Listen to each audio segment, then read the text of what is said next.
Happy Sabbath, everybody.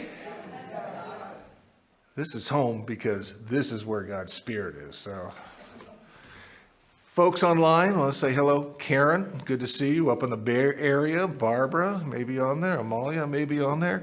Yeah, we got a whole bunch of people watching online, and that's a good thing because it's just a great way to communicate with all our brethren. Today, I'm going to talk about a topic that has been spoken of by our pastor, Robin Weber, before, back in 2020. I like plagiarizing the guy. He's got some really good points, and I make it my own. So today we're going to talk about the peace of God. And the first question is it possible to be at peace in troubled times? And I suppose peace means different things to different people. The idea of troubled times can mean different things to different people as well. One thing we can probably agree on is when there's troubled times, sometimes it's very personal. And when we have trouble, that can lead us to have anxiety. And it can be brought on by family issues, health, employment, income problems. Sometimes troubled times are what we call systemic. They are universal, affecting many, many people all around us with the same problem. The good news today is the answer is yes to the question, because it is possible to be at peace in troubled as well as good times if we follow the examples of Jesus Christ and practice the peace of God. The question is, how do we find the peace Jesus Christ promised us? And it is a peace he's offering us that overcomes our natural frustrations and our anxieties.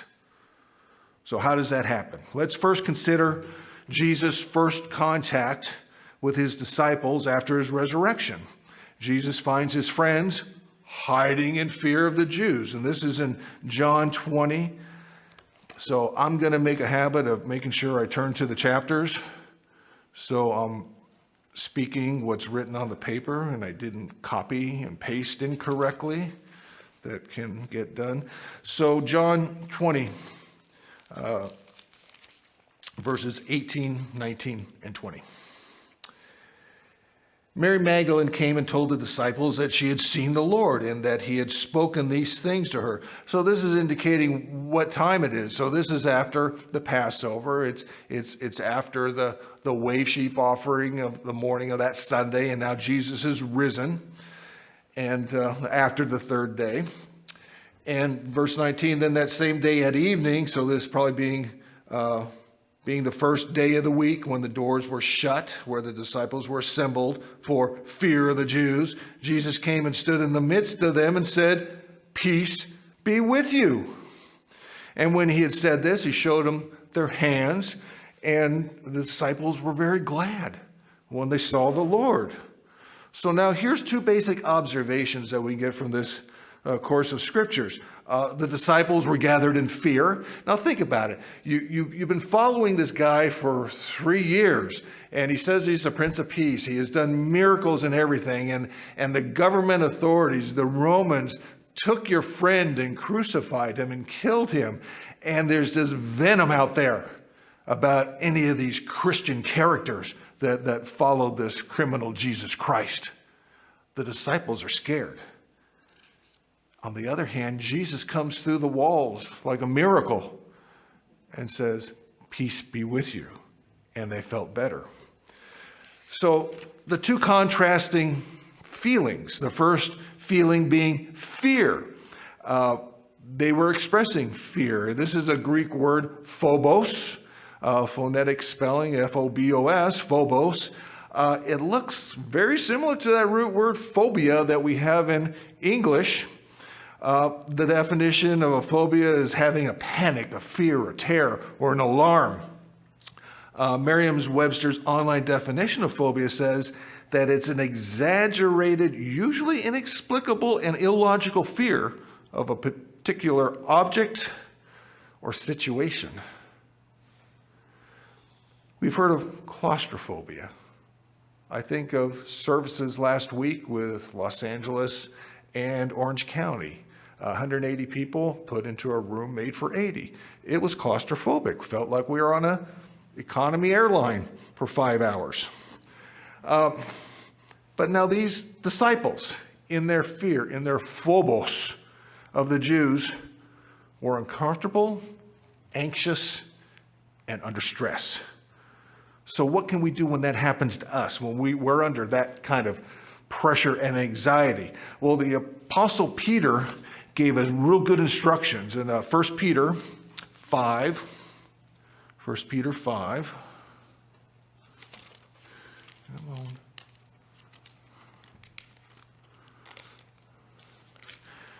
Six and 7. It says, "Therefore, humble yourselves under the mighty hand of God, that he may exalt you in due time, casting all your care upon him, for he cares for you." We're instructed to humble ourselves under God's mighty hand, that he will place ourselves under his hand, who has the power and desire to release us from this anxiety.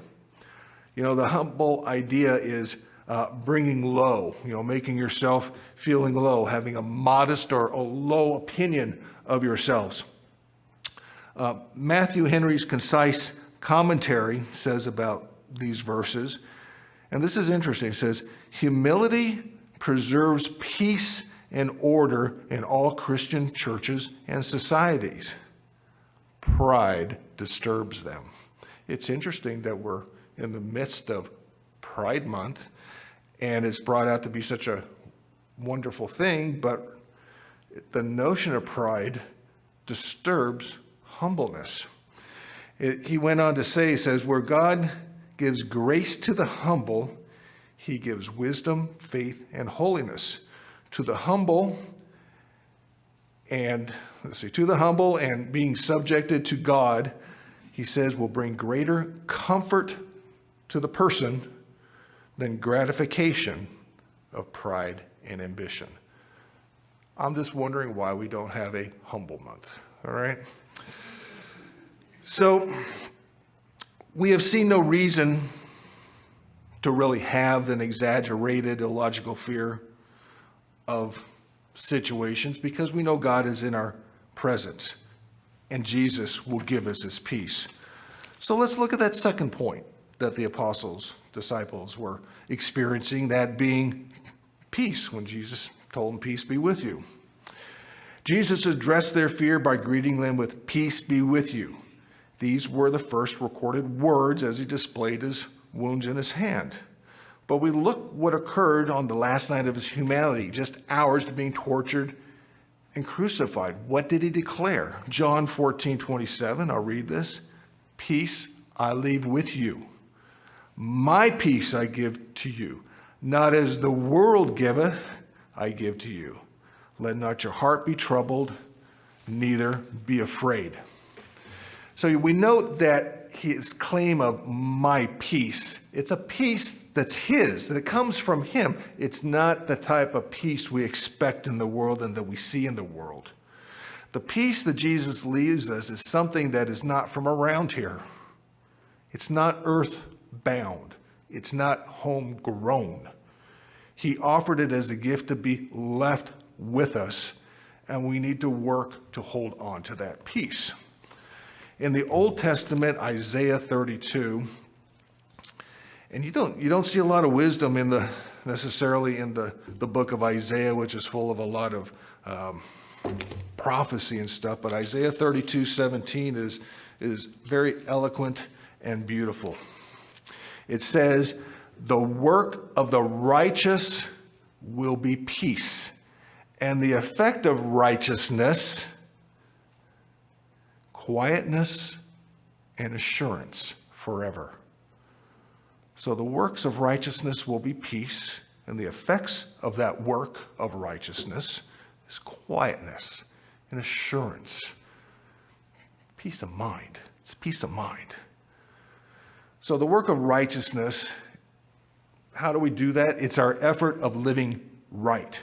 An acknowledgement that we will do what God has spoken. I think our pastor spoke last week about when the Israelites were before Mount Sinai and the covenant was given to them, and their response, well, we will do what the Lord God has said to do. Well, that's what we're supposed to do also. Peace, according to Scripture, is an expected outcome of righteous works. Peace is the product that is known as fruit brought by upright living. See, we remember Galatians 22. It starts talking about the Spirit's being love, joy, and peace. So peace is one of the top three spirits that is listed here. And it's interesting when you think of this notion of peace, man, that Jesus, as a Jew, would have said something differently. He would have said shalom. Shalom when greeting his disciples with peace. And it's an attitude of greeting, is not merely saying hello or goodbye, like aloha that you hear in Hawaii, but it's an attitude of conveys companionship with God, being constantly with them, supplying the wisdom, strength, and comfort needed to adjust your life as changes come. There's more to consider. Jesus called us to be peace and grant us peace. His kind of peace, which demonstrates extending peace to others through love.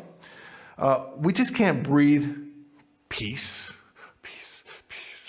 and dream about it. And when we're asleep, there is a really implied words here that there's the demand for action, that we can see this in what he says in the Beatitudes. He says, blessed are the peacemakers. He didn't say peace dreamers. He said the peacemakers, indicating that we got to do something about it. We have to take action. Now, thinking about the type of peace, all right, there's another thing. Peace means different things to different people. Breaking it down real simple, physical and spiritual peace. Physical peace can take many forms. Could be world peace, could be personal peace with your children at home. But I think more importantly, the peace that we're thinking about is spiritual in nature. It's coming from our actions and then turning into action. It comes from our thoughts and then turns into actions. Now, there's a couple steps we can take to start understanding this peace of Christ. Again, it's kind of interesting. Ecclesiastes 3:7, it's like there's a season for this, a season for that. Well, you know what? There's a season to be silent. The first step is to be calm and still and be silent before our God. We live in a restless 24/7 world, addicted to communication and information. It's very distracting. We ask people to silence their cell phones before services for that reason. It can overwhelm us into forgetting who walks before us and who reigns over our lives.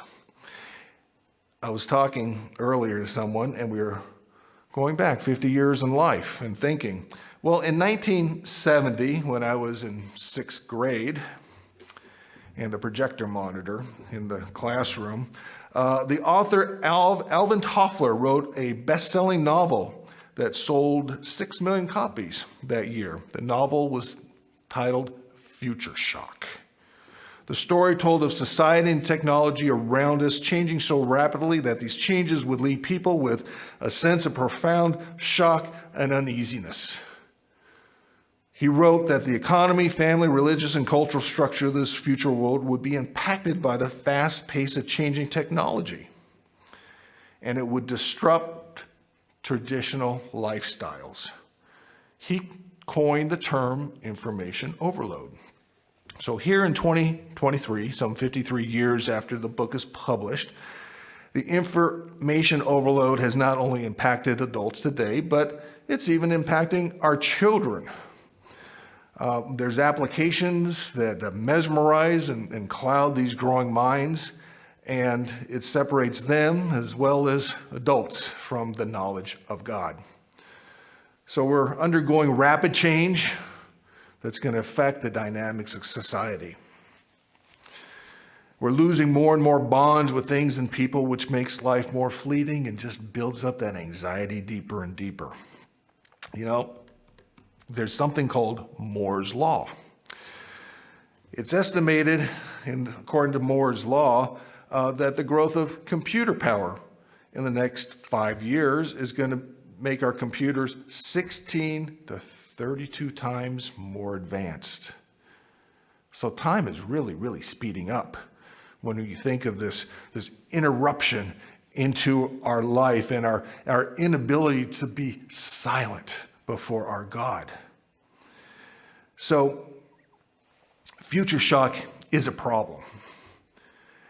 The New Living Translation of Psalms 10:25 says, "When the storm of life comes, the wicked are whirled away, but the godly have a lasting foundation." So where do we find storms? And we find them all over. Where do we find repose and quiet from those storms? Jesus told me, and he told us, and he told you. Luke 6.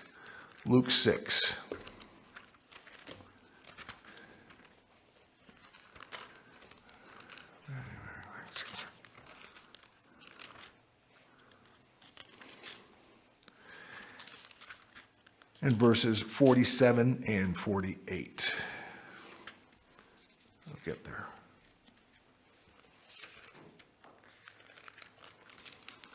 This is part of the quiet. All right, 47, 48.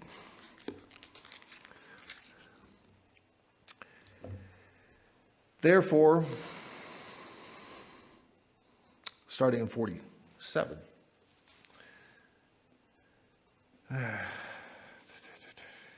That's not what I'm looking for. Because I'm in chapter 7. Oh, wait. "Whoever comes to me and hears my sayings and does them, I will show you whom he is like. He is like a man building a house who dug deep and laid the foundation on the rock. And when the flood arose, the streams beat venomously against that house and could not shake it, for it was not founded on the rock. But he who heard and did nothing is like a man who built his house on the earth without a foundation.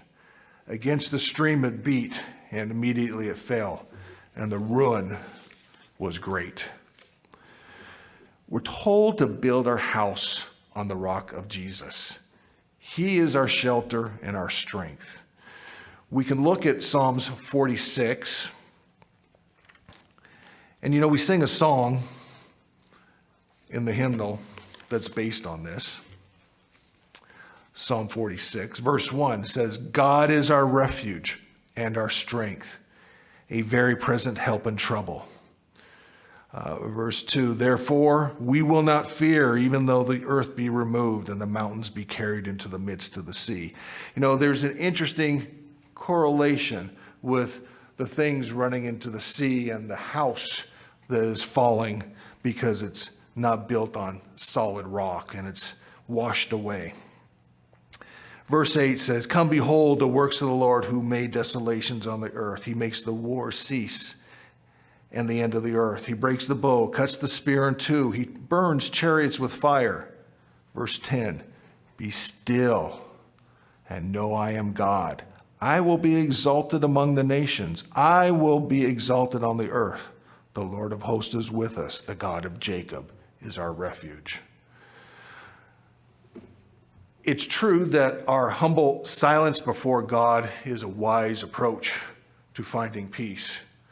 In Psalm 62, 5 and 6, for the sake of time, I'll read it to you. It says, "My soul waits silently for God alone. My expectation is from him. He only is my rock and salvation." So the first step is to be calm and to be still. Step 2 is once you're calm and still, is to find solitude with God. We live in an obviously crowded and noisy society. We have gas station pumps that speak to us. We have overhead music in restaurants so loud we can't hear who we're having lunch or dinner with. There's just so much noise in the world. And it's always been busy and intense, aggressive. But now the information age we're living in is on steroids. It's like it's taken a Red Bull, and we're fast approaching this age of artificial intelligence, or AI. And it's just going to continue. The fear and the anxiety of this world. So how do we find quiet? You know, people talk about getting away, taking a vacation. And for some, that's really good, but wow, it's really short-lived. 2 weeks compared to 52 for the rest of the year, that's hard to say that's how to get away. On the far end of society, we see some people that have completely dropped out of society. They've lost track of their life's goals, and they live on the fringes of society. But those heeding the invitation of Christ, getting away describes something different. It's a spiritual getaway that we're on. And we get away to a spiritual place when we're with Jesus and the Father. You know, we think about those who God called and how they would go into the desert for solitude. This was the experience of Moses, the Israelites, after they were freed from slavery, Elijah, John the Baptist, Jesus, and the Apostle Paul. Here in the wilderness, away from everybody, they could better commune with God. They could hear him. They could become better grounded and in tune with what is going on. And this wilderness experience is essential to working with Christ. We don't think about checking out of life, but Jesus himself said in Luke 5:6, it says, so he himself often withdrew into the wilderness and prayed. And he just got away. He turned things off. He had quiet. He had stillness. But God has not turned us into hermits. We're not supposed to be hermits. So the second step, after you find quiet, is to find solitude with God. So in my college days, I had a cultural anthropology class. I had this professor, and his notion was that there was no normal.